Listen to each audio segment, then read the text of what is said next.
હશે એનો નવો આશી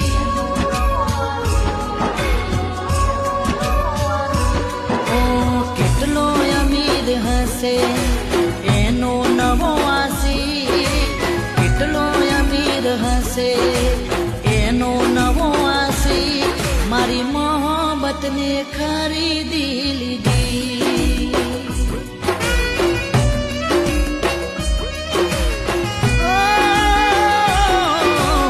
કેટલો નસીબદાર હશે